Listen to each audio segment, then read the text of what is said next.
नमस्ते दोस्तों। आज मैं आपको एक ऐसी कहानी सुनाने जा रहा हूं जो हमें सिखाती है कि जीवन में मिलने वाला एक छोटा सा इनकार भी हमारी किस्मत बदल सकता है। ये कहानी गांव की उन धूल भरी गलियों की है जहां शाम ढलते ही अक्सर ढोलक और मंजीरों की थाप सुनाई देती थी। वहीं एक छोटा सा लड़का रहता था, एक साधारण और खुशहाल मध्यम वर्गीय परिवार का बच्चा, जहां जरूरतें तो पूरी होती थीं, पर महंगे शौक पालने की उतनी गुंजाइश नहीं थी। उस लड़के के भीतर बचपन से ही सुरों के प्रति एक अजीब सा आकर्षण था। जब भी गांव के मंदिर में कोई कीर्तन होता या किसी के घर कोई कार्यक्रम, वो लड़का अपनी साइकिल वहीं रोक देता और मंत्रमुग्ध होकर संगीत सुनने लगता। उसे छोटे मोटे साज बजाने का हुनर विरासत में मिला था। कभी वो ढोलक पर हाथ आजमाता तो कभी अपनी सुरीली आवाज से सबका मन मोह लेता। गांव के वार्षिक उत्सव में उसकी नजर एक ऐसे वाद्य यंत्र पर पड़ी जिसे उसने पहले कभी नहीं देखा था।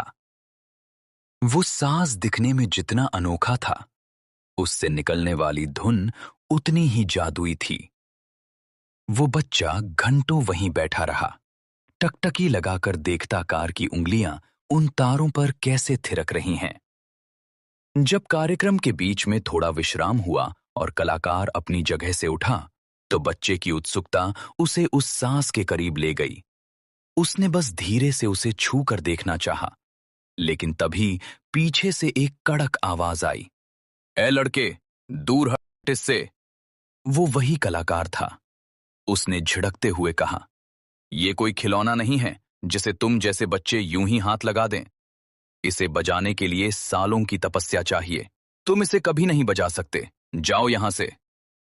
वो पल उस महीनों के कठिन इंतजार के बाद जब गुल्लक भारी हुई, तो वो खुद शहर गया और वही जादुई साज खरीद लाया। अब शुरू हुआ उसकी साधना का असली सफर।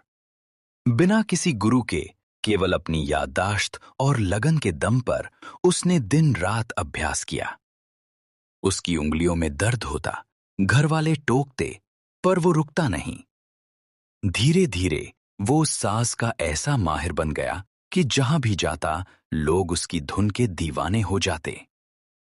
सालों बाद एक बड़े संगीत सम्मेलन में उसे मुख्य कलाकार के रूप में बुलाया गया।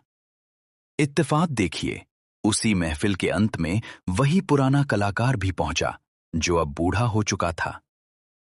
जब उस लड़के ने अपनी प्रस्तुति दी, तो पूरा हॉल तालियों की गूंज से भर उठा। कार्यक्रम के बाद वो कलाकार मंच के पीछे आया